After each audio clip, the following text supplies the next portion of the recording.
Welcome to Los Angeles, super city of the future, the metropolis of Southern California.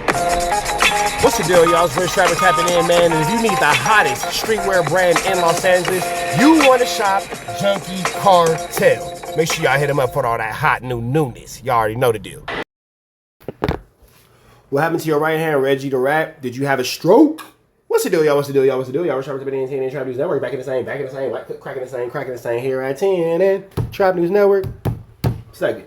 Use! Second knowledge, you not finna get on my college. You know, big dog, tap in with the tap in to make sure in fact tap in with that tap in. Like, comment, subscribe, notification bell here. All say tap in for the latest and the greatest. What we have going on here at 10 and Trap News Network. It's that news you can use, that knowledge you're not finna get in nobody's college. Hit that like, hit that comment, hit that get subscribe button. Notification bell here. All say tap in for the latest and the greatest. What we have going on here at 10 and Trap News Network. It's that news you can use. It's that knowledge you're not finna get in nobody's college. We finna jump into this content. Notification bell here. All say tap in for the latest and the greatest. What we got going on here at 10 and we finna slide into this slide into. Let's jump into this content. Let's get into it. Let's go. Reggie Wright, DJ QUIK. Let's go.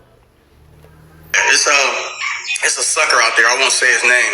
He was elected to run Left Toe Records back in the 2000s when the big man got locked up, and he's out here saying some real. It's weird. It's wild. Now DJ QUIK responds back to Reggie Wright Jr. and he pretty much goes off. A couple of comments he left under Reggie Wright's video, where Reggie Wright was going in on DJ QUIK in response to DJ QUIK going off on Reggie. Now, they had a back and forth for a while, but DJ QUIK really left some comments that's quite damaging, should I say. He goes in on extortion, murder for hire, allegedly that Reggie was involved in. That's gonna come out. I don't know what he's trying to say. DJ QUIK was around death row, so he does know what was happening, but he really goes in the comments and he responds back to Reggie Wright, including his medical condition in regards to his COVID. Adam, so I'm glad he recovered from that. But DJ QUIK responds back. Now, Reggie Wright was initially going off on DJ QUIK for quite some time, but DJ QUIK didn't really respond. He did throw some kind of subliminals in regards to when he was asked about the leadership after Suge went to prison, and he did also bring that up a second time. Who was running death row? Now, he initially, said, I don't know who those guys were that was running death row.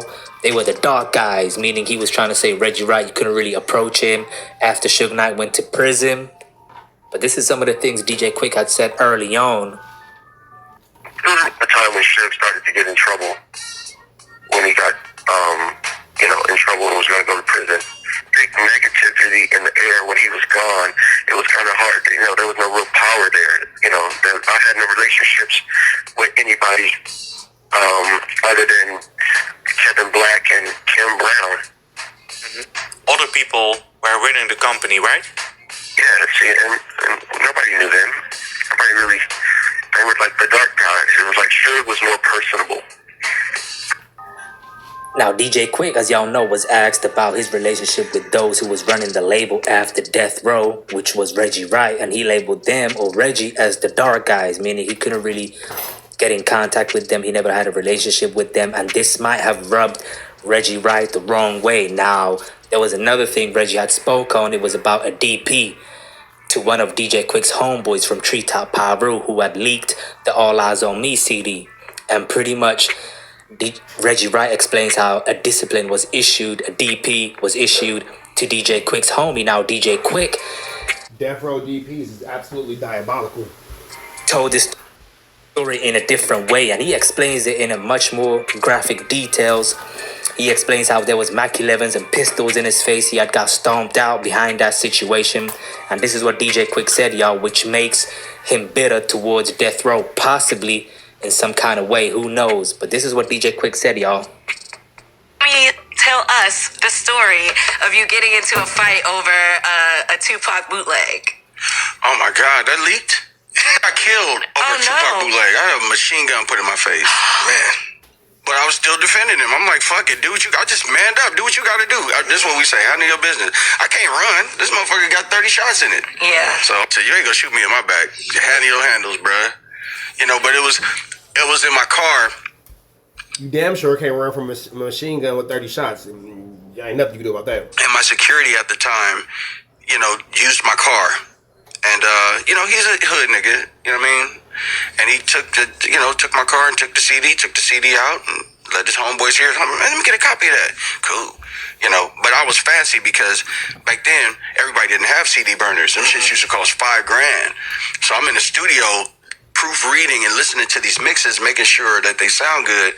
And I would give Suge a CD or Pac a CD, like, you know, it was like I was a little pressing plant in that hole. That was before it was popular. The CD got up, you know, it ended up in the neighborhood at Earthquake Sounds, you know, car shop or whatever. And dudes up there called, Suge was like, hey man, you know, the niggas up here playing the new Tupac shit y'all in there working on. He's like, what? What? So I get a call, hey man, come up to the office, and I already know them death row meetings. When they call you random, like 420, hey, fight traffic, get up here. I'm like, oh, this is finna be some bullshit. I already know. So we get up there and we confront it, and then a fight started in the fucking death row. It was scrapping and shit, right? My dumb ass, I'm like, man, we just got accused of something we didn't do. I'm like, what did you do, man? He's like, man, I didn't do what? I'm like, who did you give the seat? Man, it's this guy, right? So we go over to this guy's house. I'm like, man, let me, you know, I'm sitting up there. I'm mad because, you know, niggas is like, you know, we just got into fisticuffs about this shit. The story before, you know, because this shit might get me into another fight. But at this point, I don't care. I'm like, you know, this guy did it. So he's talking to us. He came down the street. He's talking to me and Donnell and shit. You know, about the tape. He didn't do it, yada, yada, yada. Somebody else did it. So, me and my infinite wisdom, I take off on him. Like, I'm you know, it's some bullshit. I gotta fight somebody because we just got into a fight over here. You don't know what just happened. So, I fight the dude, and he dropped his Hennessy, and I think he was more mad that he dropped his Hennessy than you know, me actually swinging on him or whatever. So, he told his homeboy, he said, man, blast this motherfucker. And my man just pulled out a tech. I just cold. Like, oh, I'm dead over dumbass Tupac tape, right? So my man over the Tupac tape. Goodness gracious. Didn't shoot me. My security got the gun from him. Was like, y'all just go head up. So I'm fighting with this guy, you know. Then I end up fighting with the other guy, and the other guy kicked me all in the head and shit. I'm on the ground getting stomped and shit. I get up, kick me all in the head and shit. I'm on the ground getting stomped and shit. You know what I'm saying? Right. So, and then we had to go to a party that night still, like a Whispers party that Death Row was throwing. So we end up at the Whispers party and shit. Niggas like, wow. You know what I'm saying, man? Boo wham. You all right? You all right? Yeah, we cool. We cool.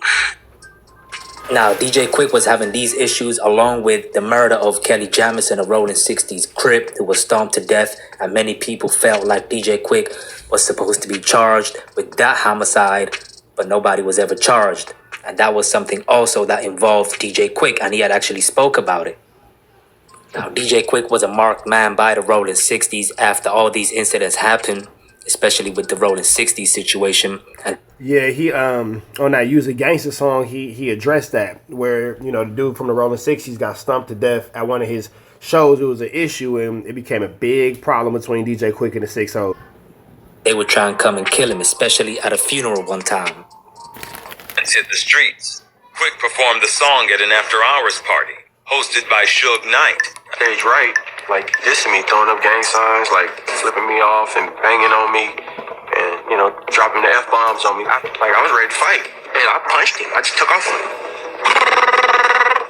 Angry. He said, "Who else wants some?" I turned around and looked, and it looks like the whole club is fighting, and I had nothing to do with this. So I'm like, oh. Remember, not playing. These people will kill you.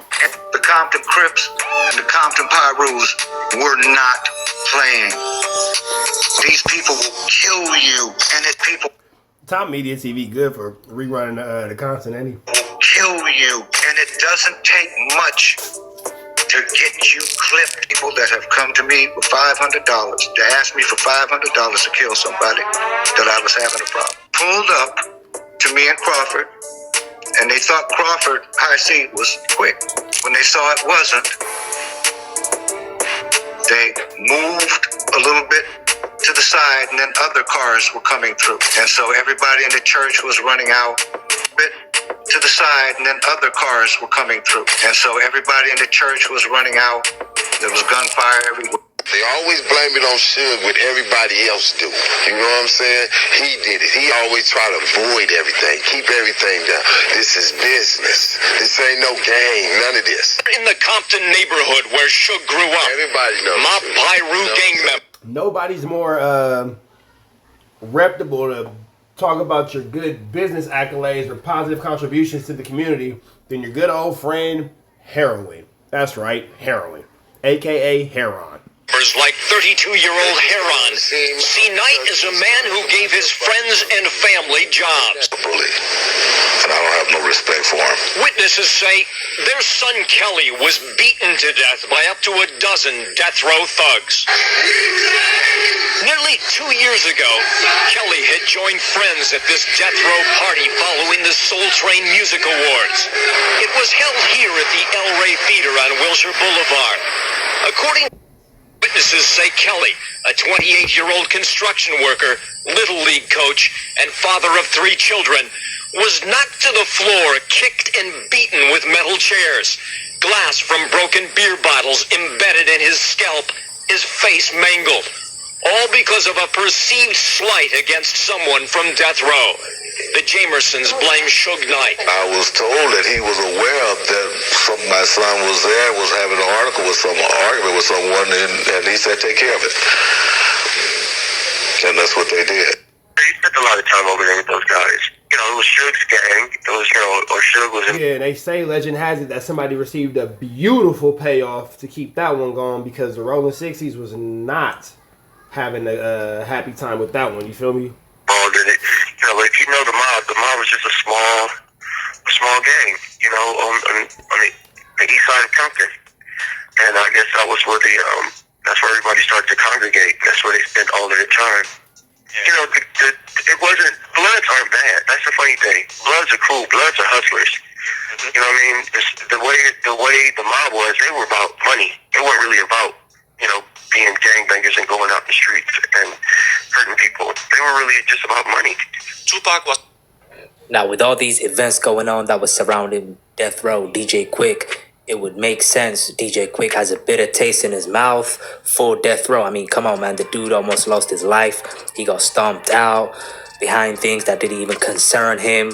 The Rolling 60s tried to kill him. I mean, he was going through so much. So when Reggie Wright would speak on these things about DJ QUIK, including things in his personal life, like him having his son having to go through a murder charge, which he's currently fighting. His daughter had lost a child, and things like that Reggie Wright was speaking on. Of course, his close friend was killed by DJ QUIK's nephew. Reggie Wright had spoke on that. So that's pretty much how DJ QUIK would respond to Reggie Wright. Now, the first time he ever responded to all these things, Reggie Wright was saying DJ QUIK had put up a tweet saying Reggie wrong. This was in response to all the things Reggie Wright was saying about him. Now, Reggie responded to that. He also made a video responding to DJ QUIK about his tweet. So y'all can see Reggie was really on DJ QUIK's head. And DJ QUIK pretty much had enough, y'all. And this is when DJ QUIK really responded to Reggie, directly exposing him, his daddy, his crooked cops. It's a sucker out there. I won't say his name. He was elected to run. Yeah, the issue between Reggie Wright and DJ QUIK run deep. On Left Toe Records back in the 2000s when the big man got locked up, and he's out here saying some real. It's passive aggressive. It's weird. It's wild to me. Like, cause the nigga don't know me like that. First of all, he's a cop that's snitching on people. That's ratting. I don't know this man like that. I was gone from Left Toe way before he even, you know, when he was security. So now I gotta address this nigga because his daddy and them used to do some outlandish shit as part of the Compton Police Department. I don't give a fuck. I'm gonna say what I'm gonna say the truth, and that's the problem. Don't tell a lie about me, nigga, and I won't tell the truth about you.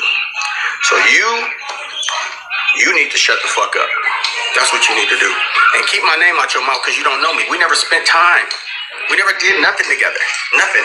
Damn. Tell them keep their name out my name out their mouth because they don't know me. Huh. Okay.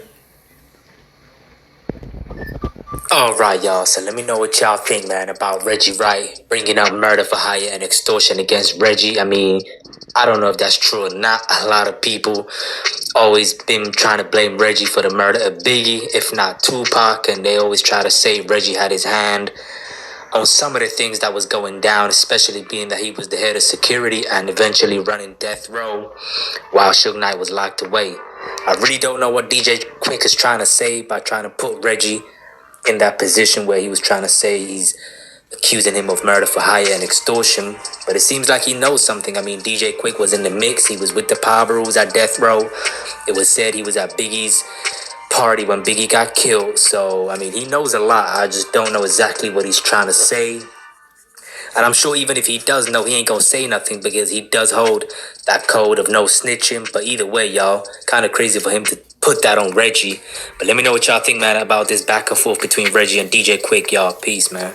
All right, man. We about to the next one. Y'all know the deal. It's red dots to the left. Y'all know the rest. For you having one.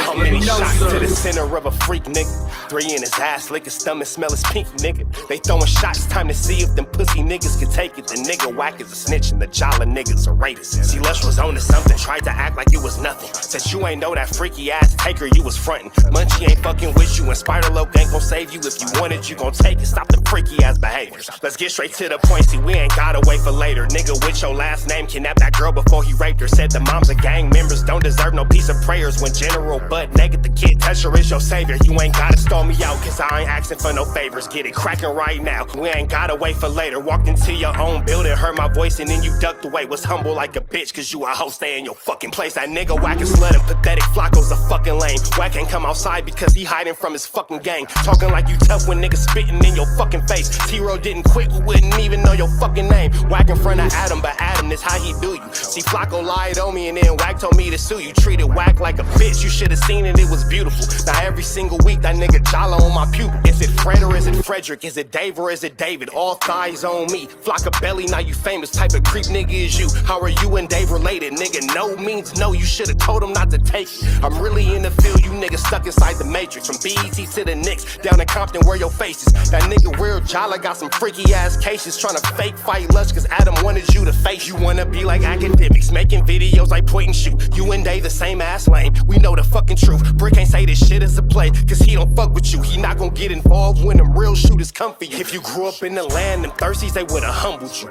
Grew up with them lions, I promise they would've hunted you. I get disrespectful, the next time I'ma punish you. You dirty fat bitch, I swear to God I see the bum in you. Niggas say they shooters till it's time to bring them guns out. Lose can't read and Whack lost his wife to Clubhouse. Treat Whack like a bitch, mark him out before he snitch again. Flacco, when I see you, I'ma show you the type of bitch you is. Niggas say they see me, they pullin' blick out. I promise that this Glock can make you sit down. Drum with a cooler, one for you, one for your brother. Wrap the string around the mop, sound like your dumbass when you stutter. Swear to God, nigga.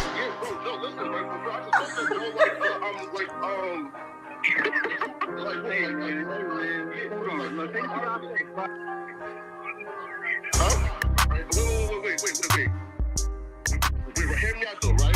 Wait, pause, wait, bro, wait. Again, wait though. Just right though, right? Wait though, right? I do want to